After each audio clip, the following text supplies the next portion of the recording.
once I like came out of everything, I was in a better place. I was like, wow, like, thank God that I went to the doctor. Thank God I had these opportunities and the support and things that I needed in order to go through it. So I think those like last 2 rounds were like my best rounds. And I was like, and I think I was just mentally was in such a better space. Like I was just so gracious instead of being like, this happened to me and poor me. Like, you know, I totally had to change my mindset.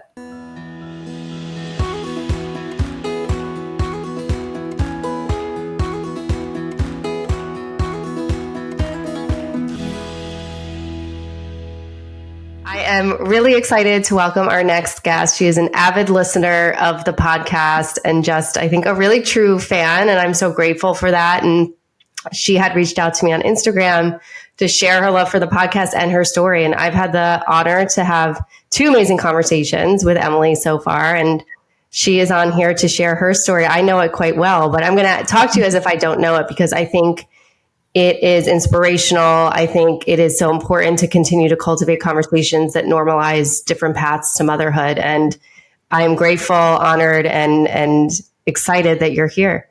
Thank you. I'm excited to be here. Yeah. So tell me, tell me how you found the podcast. Right around Christmas, I think I was like, I was out with some friends looking at like the lights around New Orleans, and I went to dinner with my cousin and her 2 really good friends, and we were discussing it, and I knew my situation. And so one of her friends, Jordan, was like, hey, have you heard of this podcast? I think you'd be interested in it. Like, it's kind of new, but it's talking about like a lot of stuff that you're going through. And I was like, no, always into podcasts. I go walking a lot. So I was like, let me listen. So I caught up within like a week, and I was just hooked. Oh, that's awesome. I love that. Yeah, it's been really, and I so appreciate like anyone that reaches out that's like touched by the podcast and listening, because it's been the main intention is to start cultivating these conversations. And I always like hearing stories like that because it keeps me connected to why I keep doing this. And I know, and you know, that I'm grateful it's adding value. So thank you for listening. I'm so glad you found the podcast. I'm so glad we're here recording. So let's dive in. What's that? It's so relevant to so many people, and they just need to know that it's out there. There's content out there for them. Yeah. When I was first starting to have these conversations, like how this all started was just kind of living my own experience of freezing almost 6 years ago now, not knowing anyone that did. And then through my work as a therapist, I just kept hearing the same stories, not only about egg freezing, but feeling like running out of time, left behind. I'm this age. I didn't reach this milestone yet. And all these stories just kept coming at me. So I started to speak to more and more women, and they were saying like someone should say, do a podcast. And I was like, oh, I don't know. And then like a year later I was doing it, but there really wasn't much out there like in one spot where we're having these conversations. So I'm glad there is now. And it's so excited to be connected to women sharing their stories. So yeah, let's just dive in, start sharing your story. So at 33, and forgive me, I am super emotional right now. And it's hard. It's really hard to go back to that place. But at 33, I found out I was going into early menopause. And like you had stated before in previous podcasts, like I was thrust into freezing my eggs because it was like now or never. By 35, you're going to be in menopause. And what brought you, I know this part, but like, can you share what brought you to even discover that at 33? So I had a family member who was struggling to get pregnant. And so they were going through IUI and IVF process. And so I was just curious. I was like, you know, I've always wondered where I stood, always said I was going to be a mom, you know, didn't know this was going to be my path. But I went with her to an appointment, just a consultation, expecting them to be like, you're fine. Like, don't worry about your timeline. Well, turns out I was really close to menopause. My mom went into menopause pretty early as well. So I did a very aggressive treatment, which is a duo-stim, and it's 2 egg retrieval processes within 1 period cycle. Yeah. Can you explain more about that? Because even when you and I first talked, it just fascinating. I continue to learn so much. So I didn't understand what that was. And I'm sure there's some people listening that don't know what that is. So I didn't know about it either. Well, I didn't know anything about any of it, but duostim. So basically you do the entire egg retrieval process like you normally would. Then 5 days, you take a break for 5 days and then you start it all over again. So the goal is to catch those eggs that were maturing, but they weren't able to get in the first egg retrieval process. They wait a little bit, give you more medicine, let those mature and even more, and then hope that more come in as well. And so usually they're able to get, I think I was pretty on target for that. They said usually the same as the first part of the retrieval or more. And they're also really good quality. So for someone like me who I knew I was going to have to do multiple rounds just because I didn't have a lot of follicles and, a lot of reasons or a lot of time. It's more expensive. And so they also, give you the discount of it's not 2 for 1, but it's a discount. You wouldn't pay for 2 full rounds. So yeah, it's a little more aggressive. So I actually ended up doing 4 duostims, which is 8 rounds of egg retrievals. In a matter of how many months or time? Altogether it was 13 months, but I did after my 4th retrieval, I think my body was done. So they made me take a couple months break, because I had to cancel my 4th retrieval. I didn't have anything growing. My body wasn't responding. So she's like, let's take a few months, regroup.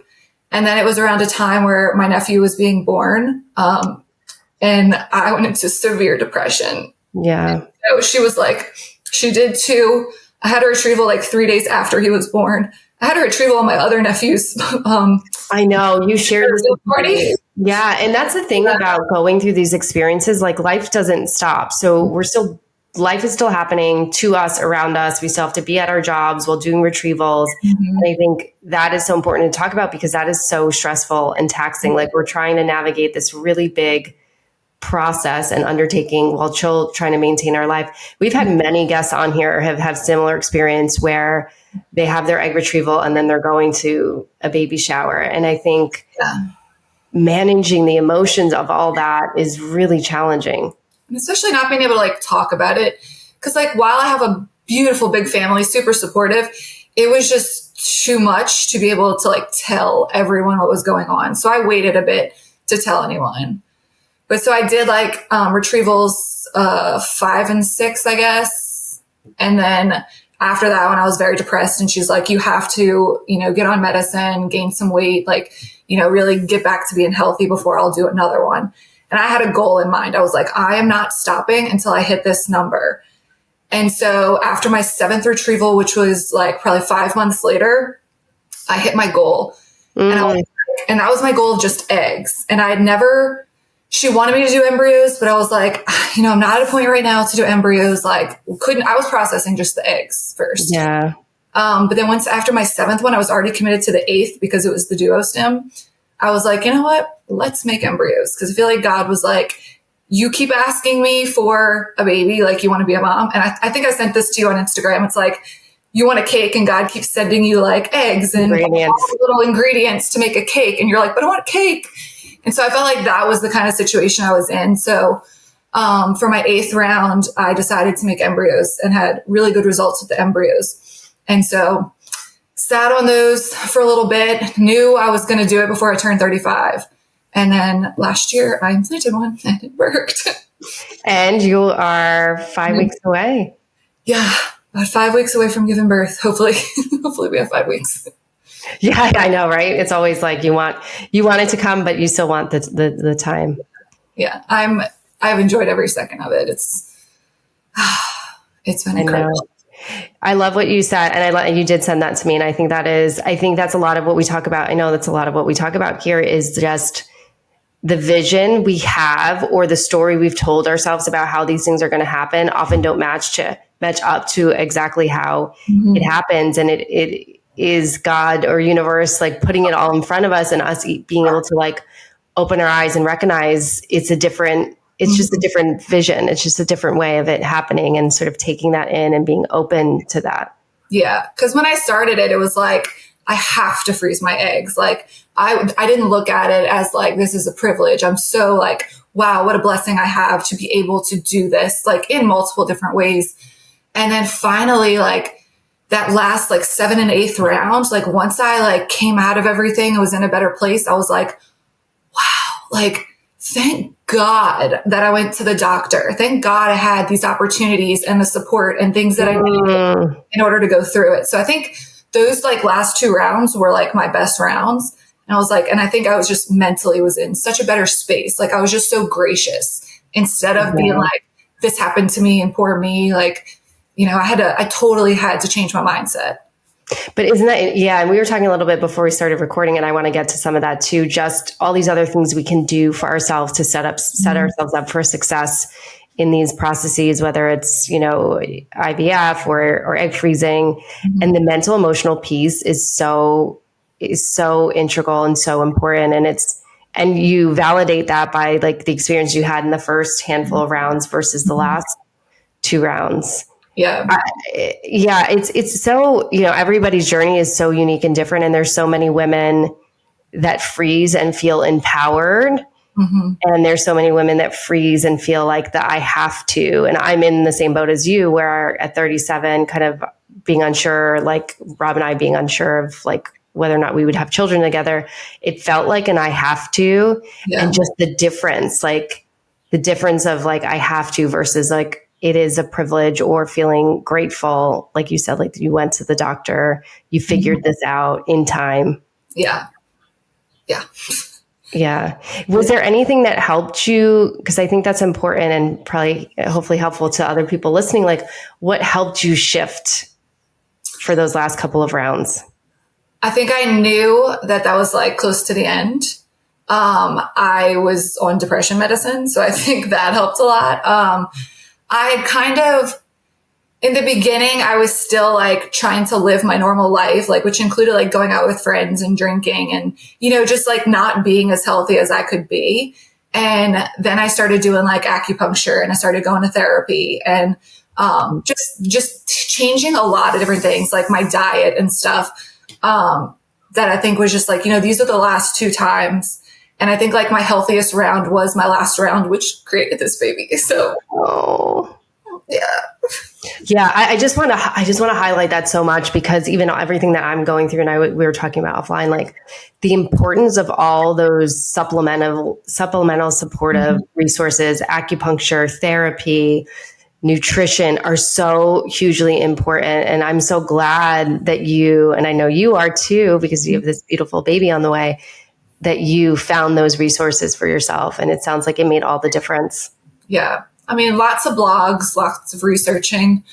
There was a book I read, and I think it was called like In Her Own Sweet Time.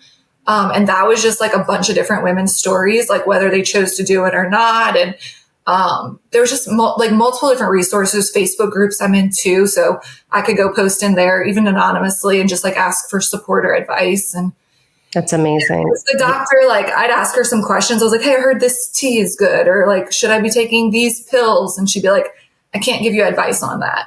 I was trying to find things elsewhere that were like approved, I guess, but like what had worked for other women. And so I was willing to try anything. Yeah. And I think that's what we are willing to try and do anything when we have this really deep desire. It's like our greatest desire. And I know from our previous conversations, like to be a mom was always your biggest priority. And I'd love for you to share more about that and share more about the embryo making and this baby coming and just that journey for you. Yeah. So, actually it was last year. So March of last year, 2023, my sister-in-law was in labor with my nephew, and we were supposed to go to dinner that night, like my whole family and stuff. And, you know, it was canceled since she was having the baby. So I kind of had to rush and like choose a sperm donor. So I went to my friend's house. We had a bottle of wine and we just like went through all the profiles. And I mean, I couldn't have done that the prior year when I found out about the eggs. Like I was not in the headspace, but then this time we sat down and like, it was fun and exciting. It was like, I mean, similar to like shopping online and like filtering out exactly what you narrowing it down. And like the last criteria, it was like favorite animal. And I was like, I don't really care. You know, like I have dogs, like whatever. And my friend was like, no, he must love dogs. It must be in this child's DNA. And I was like, So we had this guy pop up, and like we had a few, but this one, he would just seem so genuine. So like he did it for the right reasons. He talked a lot about like family, and we just had a lot of like common interests. We look alike. Same, like we're from the same like heritage, ethnicity and stuff. So, which was important to me to just have a baby that could look at its mom and be like, oh, I look like you, like so yeah, we chose sperm that night. You add it to your cart and then you ship it off to your doctor. And then like pretty quickly is when I had that last retrieval and they made the embryos. And I had told him at the time, I was like, let's just freeze them. Not sure exactly when I want to do it. Like knew I wanted to wait a few months. Gosh, of course. I mean, you had been through so much in such a short periods of time, like the value. Yeah, the podcast is called Quiet the Clock. And I think the concept of time I struggle with so much. I know so many women do, like the value of giving. I have to like take my own advice here because I am so impatient when it comes to, wanting a second baby. And I've talked on my solo episode about that not really serving me. But I give you so much credit because I think it can be so hard to pause and take that time to like reset, regroup after being through so much. But the value of it is tremendous. It's like, it's the best use of time. But I think it's hard to really accept that and take that in when you're kind of like want what you want. Yeah. I felt very comfortable after that process because I had like eggs frozen, sperm frozen, and embryos. So like I'm set up for, if I find someone down the road, I still have my eggs, and then I have a biological child or a sibling for this one, or I can make another one. So I felt very comfortable and I was like, all right, it's summertime. Like, let me just relax, have some fun, go on a few trips. And then that's when I started like really cleaning out my body towards the end of summer and called the doctor. And I was like, okay, I turned 35 in October. I want to be pregnant for my birthday. And so I was. Yeah, because we were talking about this before we started recording. Let's talk about what you did to prepare for your transfer, because I think that is really important and very valuable and probably was very helpful to the success of your transfer. Yeah. So, I mean, in addition to like all the medications that the doctor puts you on, I stopped drinking alcohol. I stopped drinking coffee, any processed foods, like most carbs. And like I had maybe a cheat day every now and then, but for the most part, I did an anti-inflammatory diet. And so that's what, all the bloggers and people are recommending online. And I was like, I'm going to try it because a lot of people have had success and, giving up all this I ended up only doing it for 4 weeks, I think, like a month, due to my body finally started responding to medicine. So the timeline was moved up, but things like, just taking certain supplements and different things that people had recommended to me, and then going to acupuncture, sticking with therapy, a lot of yoga and just really like relaxing things, getting massages more frequently. So trying just to like really prepare myself like to create a really good habitat for this child. Yeah, I think that's so amazing. And again, talking about sort of the time and impatience, I think also like you were so resourceful. I wish I was as resourceful as you, at least seeking out more information before I went into my transfers, because I was doing acupuncture and, I had therapeutic support, but I wasn't doing any of the diet or supplementation. And, I think there's so much we could do before, and that's not told to us by our doctors. And I just think the embryos are so valuable. All we go through to like create those emotionally, physically, financially, that it makes so much sense now thinking about, of course you just do all of these things before. And I think everybody should do, again, considering the timeline, but like a month, 2 months of what you did before, whether it's before egg freezing or transfer. Well, I figured it wasn't going to hurt. So it's only going to be beneficial, at least for me, hopefully for the transfer process. But, I really wasn't willing to chance anything. I was like, I'm going to give this my all. Like, not that it was one and done, but I was like, I don't know if I could have handled it not working, And I was like, I had 100% faith. I was like, this is going to work. The day of the transfer, they were like, do you want medicine for your nerves? And I was like, I'm not nervous. I was like, I am completely like at peace with this decision. I want this. Like, I prayed for this for so long. And like, it's not exactly as I planned, you know, like I thought as a little girl, but knowing me and like people have said to me before, like, this is exactly how you should do it. Like, this is your personality. Like, you are the one who can handle this. So thinking about it, I'm like, yeah, this is like exactly how I want to have my first baby. Like, you know, I'm single, but honestly can't imagine doing it with somebody. Like, I'm happy that like, this is mine. Like, yeah, I think that's what we struggle with, right? Is the picture as little girls or little people, and letting go of that picture to embrace and really love the actual picture. Yeah. I was like, I don't care how I got here, because I told someone the other day, I said, you know, thinking if I was where I was last year, forget the egg freezing, but just like single and dating and like just living my regular life, like, and not pregnant, I would be so upset. Like, I would so much rather be in this situation than single, still trying to find somebody, still wondering if it was going to happen. I was like, was absolutely the right decision for me. I love that. I love that you're so grounded and grateful in your decision. Let's talk a little bit about dating, because we do talk about that a lot here. And I know from our conversation sort of what that experience has been like for you, or maybe even like the pressure you put on dating or how you approach dating. But I'd love for you to share that. So dating for me prior, I haven't dated, you know, in like 8 months, but when I would go on dates, I was more so looking like for a potential father for my child. I wasn't going on dates being like, oh, I can't wait to like marry this guy and like be a partner, be a wife. Like, that was never really in my head. It was like, oh, could I see this guy like as a father to my child? Like, could we get married real quick and like have a baby? Like, I totally approached it in the wrong way. But like, that's what I wanted. I thought I had to be in a relationship in order to have it. Like, I know that you don't, but like, I thought I had to be in a relationship, get married, and then have a child. That's what we're told. Yeah. Yeah. And then when all of this happened, I was like, wait, no, I don't. Like, I don't need to be in a relationship with someone that I'm going to be, you know, forced to be with for the rest of our lives because we share a child.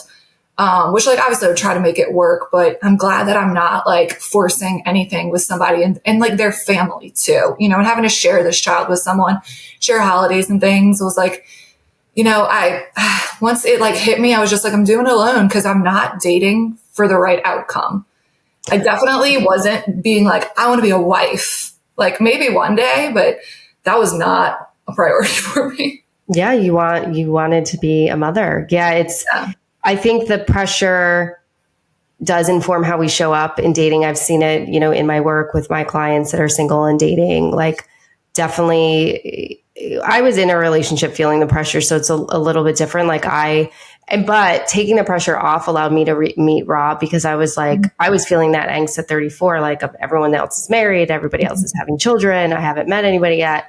And right before I met him, I was just like, you know, sort of just accepting the vision. I was like, all right, this is what it is now. Like, there's all these really great, wonderful things about where I am now. And that opened me up to meet him. But yeah, I think when we feel that pressure and the timelines, it changes how we show up. And I think it doesn't help us be as successful or see people clearly. And I love that you're honest with yourself about how you were approaching dating. Yeah. I mean, I have such great support system, really good friends, family. And just like my life I'm just in a really good place to welcome a child as a single mother. So, you know, I can still date in the future. Like, lots of single moms date and end up getting like, I got a vaccine the other day and the girl was like, I'm a single mom by choice. She's like, I had a donor at 34. And I was like, me too. Like, I know. And she was just a nurse at the clinic. And I was like, this is wild. Like, and she actually, that child is 5. She's now married with a 3-month-old. And so I immediately texted my mom. I was like, Mom, listen to this. Like, there's still hope. And like, I do hope to get married one day, but I'm glad that I got this, like, not that like get this out of the way, but I'm glad I'm able to experience this as like just me and my child. And, you know, then I can focus on being like a wife or a partner to someone in the future. And whether that's like, he's got children, we end up having another together or something, like, I'm open to it all. which like you've talked about intercollar dating before too. And I was like, I'm more open to that now because I see benefits in that. And so, yeah, I think it's going to change in the future and I'm still open to dating, but yeah, I was not in a good place and it wasn't working. And like, this was more priority to me. So once I realized that, it was like, let's shift gears. And you allowed yourself to see that there was another way other than what we had been told of how it should look. I'm curious, and I haven't asked you this. I have a couple things, if you don't mind, that I haven't asked before. I'm just thinking as we're talking. One, sort of being that you weren't meeting anybody, you felt like the pressure of time without knowing someone else going through fertility treatments. Would you have thought of this path prior to that? I don't think so. Yeah. So it's wild because it's right. These sort of blessings in disguise come to us. Yeah. And I totally went into just being like, oh, I'm going for a consultation. Like they're going to tell me I'm fine. But no, I mean, even when that person started doing it, it was still new to our family. Like I had seen it on movies and TV shows, which it's nothing like any of that. But like, you always joke like, oh, by the time I'm 40, I'm just going to go, get a sperm donor or be a single mom. Like, you hear people joke about it a lot, but it's never been like, oh, this is something I should seriously consider. Like I've had friends or like, extended friends of friends who have gone through fertility stuff, but it was never something that I was like, oh, like curious enough to do. So yeah, I mean, it's everything just lined up and I think it's as it should be. Yeah. Yeah. My other question in regards to like picking the sperm donor, I know there's options for like, and I'm not well versed in this, so you tell me, but like options to keep that open if your baby would like to meet the donor, like those are options, right? Right. Yeah. So I think most clinics, I think, are leaning towards like they have to be open, at least like when the child turns 18. Okay. The one I have is open ID at 18, but like I created a book for my child and it's just got like, all the donors' information that I have. And then I've got like a lot of backup. I mean, more than I would know of somebody I dated probably. I've got so much information on this person.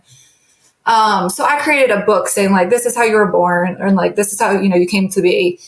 And I'll share it with my child, like when it's an appropriate time. And then my thoughts today, which could change at any minute, are like right now, I'm going to let my child tell me when they want to start trying to find their donor. And if they never do, we never do. Like right now, I'm okay with not knowing. And like, I'm also okay with not knowing how many siblings this child has. Like it's none of that's important to me. It's like, this is my kid.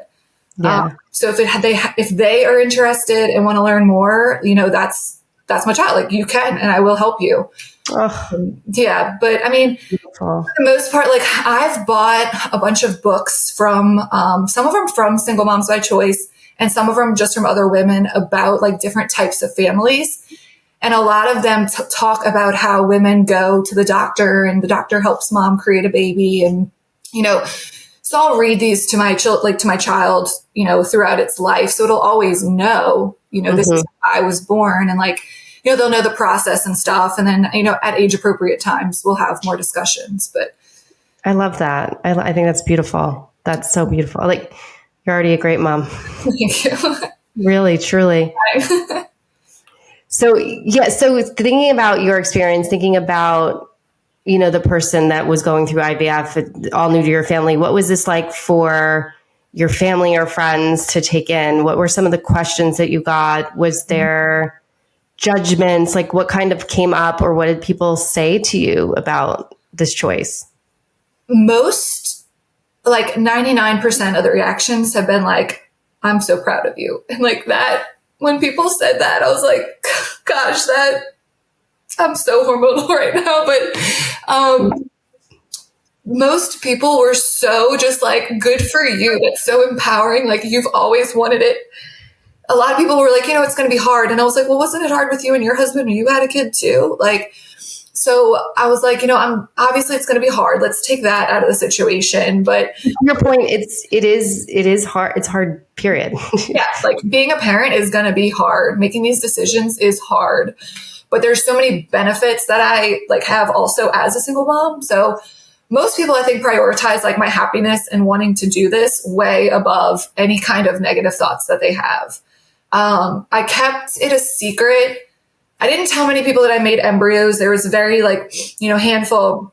Didn't really tell many people that I actually did the transfer process. Mm-hmm. I actually didn't even tell my parents that I transferred the embryo because, I don't think I knew that. You didn't tell your parents. So who went with you? They knew I had embryos. They knew I wanted to do it like in the fall of last year. But, if I were to get pregnant any other kind of way, with a partner or something, I wouldn't be telling my parents that. So, I wanted to be able to surprise them and go to their house one day and be like, I'm pregnant. Like, and gyp myself of that experience of telling them.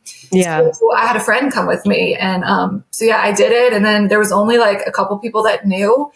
And I knew I was pregnant instantly, like literally. Did you? Yeah. 2 days later, I was like, I'm pregnant. It worked.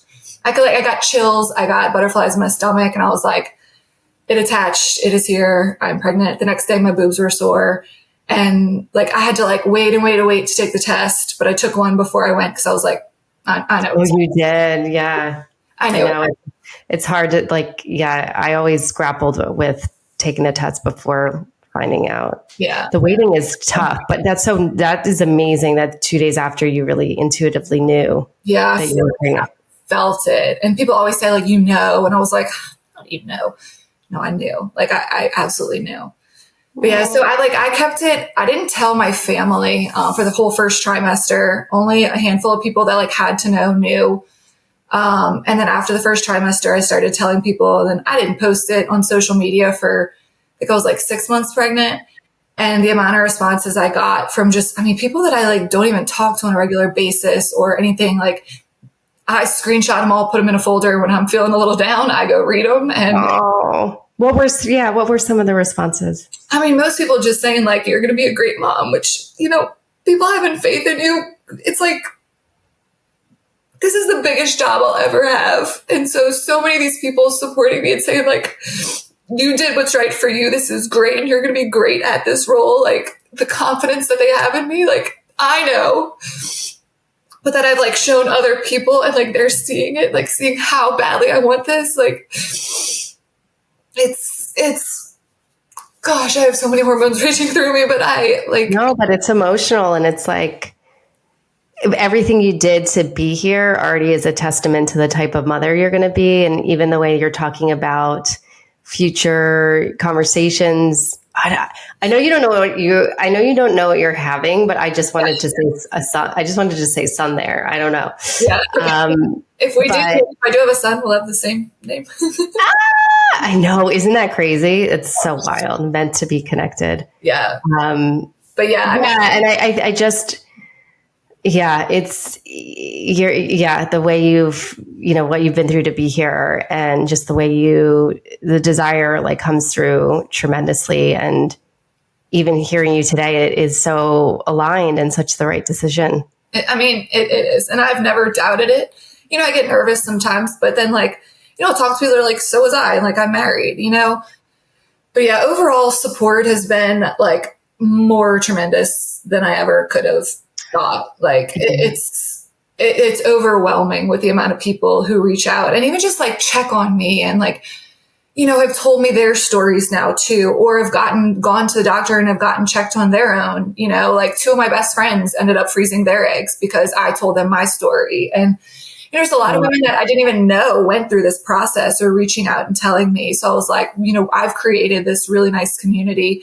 Plus like I'm in all these groups of strangers that I've never met, but we all chat and talk and are able to like, bounce things off each other because we're all in the same kind of boat.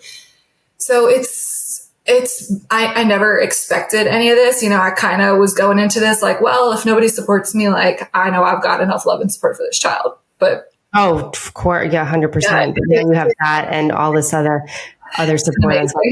Yeah. I've loved what you've said too, like this idea that you're doing it alone. And you always combat that with like, I'm not alone. I have all of these people around me. And I always love when you say that because I think that needs to resonate so loudly with so many women or women considering this choice. Like, that just because this is the path doesn't mean you're alone in it. Yeah. I'm single, as in I'm not in a relationship with a man. I'm not alone by any means.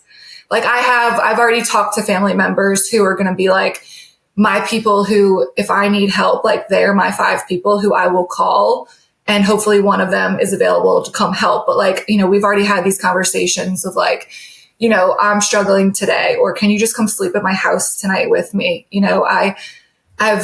I'm not alone at all, and there's so many people that like want to help. And I'm like, I'm going to start making a list of all you who you're going to have more people in your house than you want, maybe. Yeah.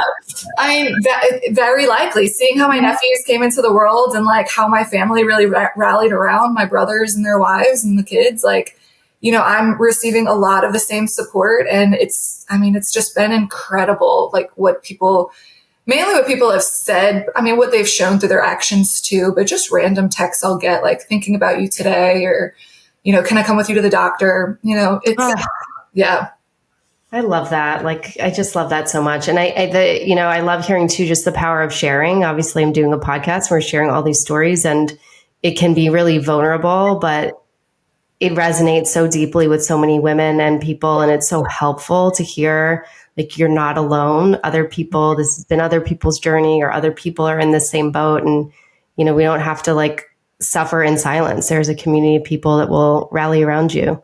Oh yeah. And I always tell people, I was like, I'm not going to overstep my boundaries and tell you anything you don't want to know, but like you have questions, I will answer. I will talk to you about egg freezing and embryo making till you want me to shut up. Like, it's so important because that's because there's so much to know. There's so much to learn. There's so much to understand, and it can be so overwhelming. And to have somebody kind of hold your hand through it that's already been through it is invaluable. I wish I had that when I was going through it. Yeah. Not that I like want to be like a poster child for like single moms by choice or egg freezing, but if anybody ever is like, I just have questions, or like, how does this part work? Like, I went and did my friend's shots for the first couple nights because she was like, I just don't understand how to do all this. And I was like, I'll do it. Like, it's fine. Yeah. I do know how to do it. Like, I've done it. Unfortunately. Yeah. Well, one of the things that felt really important, I think is amazing to talk about, and felt really important for you to talk about, is this idea of the double standard. Yes. So, and actually my cousin had brought this up to me because she was like, if I had gotten, if I got pregnant with somebody that I like went on a date with, or, was dating or something, like I probably would have gotten a lot of sympathy.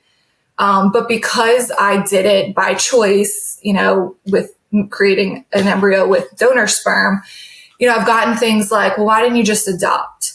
And I'm like, well, why didn't you?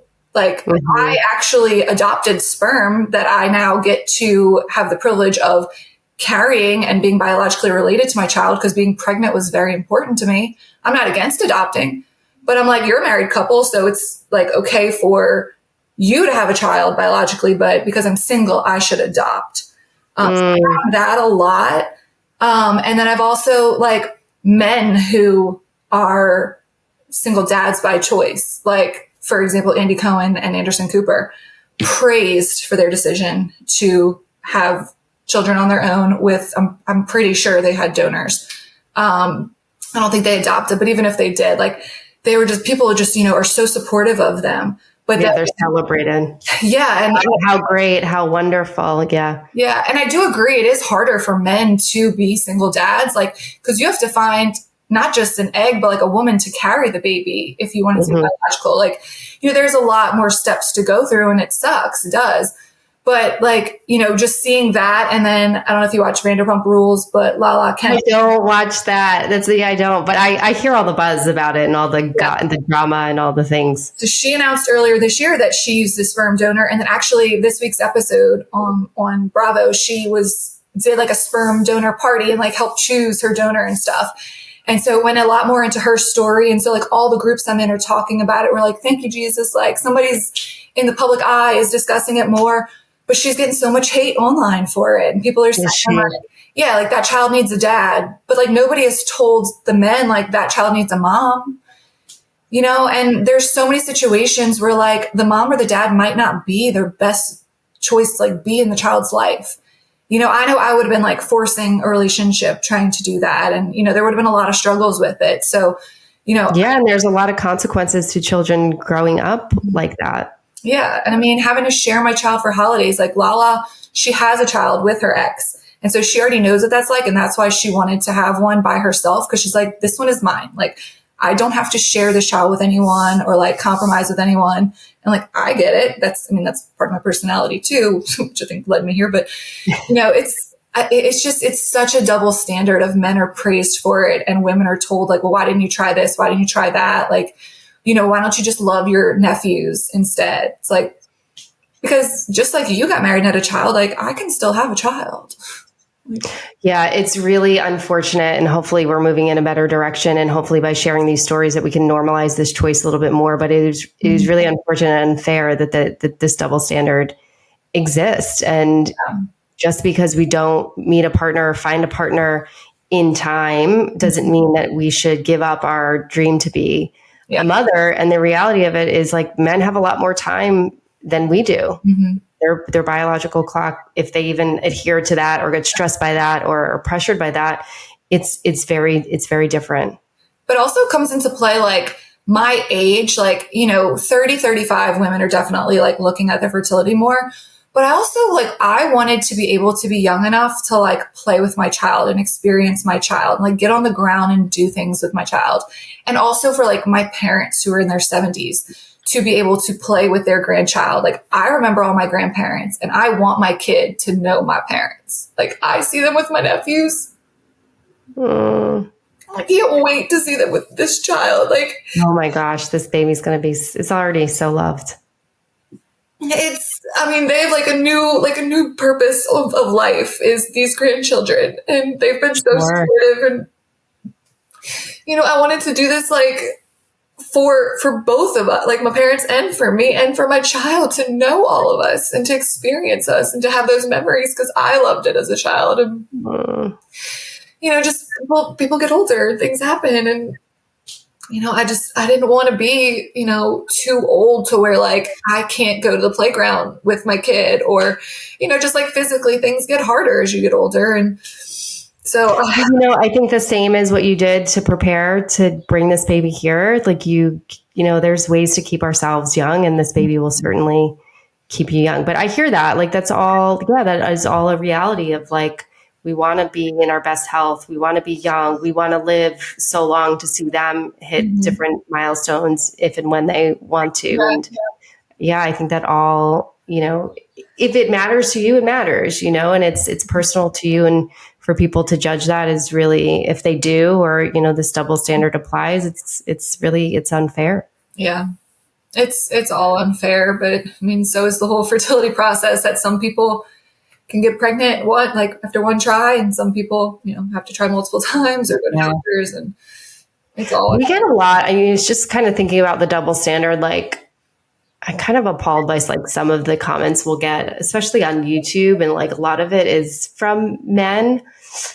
What would you say? Because I could just imagine like what some men think about this choice and like again the double standard. Like, what would you say to somebody that is not accepting of this or judges it? Or doesn't understand it. I think people are just afraid of things they don't understand. Well, then don't do it. Like, this isn't your life. This is my life. There's certain people, it's like, if you don't want anything to do with this, good. Don't. Like, you're not the one who chose to have the baby. How does this affect your life at all? Me having my child. Yeah. Like you have nothing to do with any of this. Like, you don't want to be put in a situation, don't do it. Yeah. That's it. And I think that I think everybody, so generalized, but don't we want just children to come to loving environments, period? Like, no matter what they look like, shouldn't that be all of our desires, that children come into environments where they are so wanted and so ready to be loved, I feel like. And no matter what that looks like, that should just be what we want for every child coming into this world. Yeah. They're our future, and like, we need to nurture this. And I have a lot of guy friends, just very platonic friends. And they were all just like, this is so cool. Like, this is awesome. And like, they want to call themselves uncles. And and like, some of them don't want kids themselves, but they think it's awesome that I'm doing it myself. Like even one of my really good friends, like her and her husband, they don't want to have kids. And I respect that, but she knew how much this meant to me. And she's been so supportive through the whole process. You know, we're on two totally different paths, but she's like, I know you wanted this. Like, I love this for you. So it's the same kind of thing. Like if a man doesn't agree with this, okay, don't do it. Like, yeah. And don't comment on it. Yeah. I mean, there's so many times you just like, I was at somewhere and this like older man came up and he's like, so what you having? And I was like, a baby. And he's like, well, I know, but like, what's the gender and what does the dad think and your husband, blah, blah. And I just looked at him and I was like, bold of you to think that there's a man in this situation. But that's right. That is like that's like what's ingrained in the messaging, that if it looks one way, and really trying to break down these ideas that it looks one way. Because if we kept prescribing to the one way, we would deny ourselves things. We wouldn't have things. Maybe we'd be unhappy. Maybe we'd be unfulfilled. So just so brave of you to trade, like blaze this trail and, you know, go for what you really wanted. I think it's our generation is going to be the ones that completely change everything for the future in regards to this. Cause there's going to be, you know, 25-year-olds who are going to see all this and remember this. And then when our age, you're going to be like, you know, it is, you know, it's appropriate. We can do it. And, you know, it's just going to keep getting, it's like every woman's right for everything, you know, like it's just going to, as the years go on, it's going to be more acceptable. And then this, you know, 100 years from now, they're going to be like, oh my gosh, women were put down for having babies by themselves. Like, or by themselves, but you know, without a partner. Not by yourselves. Yeah. Yeah. So I think we're just starting something. I think it started a long time ago, but we're really just making a lot of noise about it. And, you know, it's going to be acceptable to more people. I love it. And before we get there, I think that's where we are getting there, but it's just encouraging to other women. And I think it's like you shared your friends froze after you froze. Like someone might hear this and be like, I could do this too. Like they can hear your conviction in it. They can hear how much support and love you have around this. And that is going, even if it's just for one person, it might be that last push to say, I'm going to go, I can do this. This is okay. Yeah. I mean, all it is one step. Like you make a consultation appointment. If you decide you want to move forward, then you get your blood test. You get the blood test, then like you just take it step by step and like till you're comfortable, you know, going through the process. And it's if you want it, you will do it. I mean, it's with anything in life. This just happens to be, you know, really big life-changing thing. But, you know, if you want it, you will do it. And you'll find a way to do it. You'll find the time. You'll find every way to do it. Yeah. And I think moving away from this idea of if it doesn't look a certain way, you can't do it. And your story and what you've done is a testament to that you can. You can. Absolutely. Yeah. I don't question it. I don't have any regrets or anything. Like every day I wake up and like, you know, some mornings I forget I'm pregnant and all of a sudden I'll roll over and I'm like, yeah, baby. Like I have to walk by the nursery 100 times a day. And it's just, I mean, it lights up my life. Like, oh my God, it's going to be so incredible. Like right now you see it empty, but then you go, when you walk by and there's your little. When the crib was delivered, oh my gosh, I was like, there's going to be a real baby sleeping in this. Like that used to be my workout room. And I remember I would be on the treadmill and running and stuff. And I'd be like, one day, and this was 10 years ago, I'm like, one day this is going to be my baby's nursery. Like I didn't think about how I would get there, anything. I was like, this is going to be my baby's nursery. And then now I go stand in there and I'm like, I did it. Oh my gosh, that's incredible. Oh, I have chills. It's so empowering. Well, before we wrap up, first of all, thank you so much for being here and sharing your story. And I know it's going to be so helpful to so many women and just maybe that last encouraging push to consider this path. But if there's anything you want to end on or share with the audience that you might think would be helpful. I mean, if there is any doubt that you're worrying or, you know, you just want to know where you stand, like make an appointment. We'll talk to people and find the best clinic for you, and go to multiple clinics, but just take that first step because I don't think I would have had I not, you know, had some encouragement to do it. And God, I'm the happiest I've ever been in my life for doing it. It's so worth it. It's better to know than to not. I mean, it's been the best thing I've ever done. And 2 years ago would never have told you that. I know it's really quite clear that you have arrived at such a wonderful place, and you've been through a lot to get there. But you've also worked really hard to be where you are, and you've done so much for yourself to get there. And it's possible to like see yourself through some of the darkest times and come out on the other side happier than ever. Yeah, it's a journey, it's a process, but certainly an experience. Not one I ever thought I'd do, but it made it that much more beautiful. And like, this child's always going to know what was wanted, always. Oh, I can't wait. Oh my God. Well, obviously we'll stay in touch because I will be thinking about you and waiting, anticipating to know what you have. Yeah. Thank you so much for being here and sharing. Thanks for having me. I appreciate it.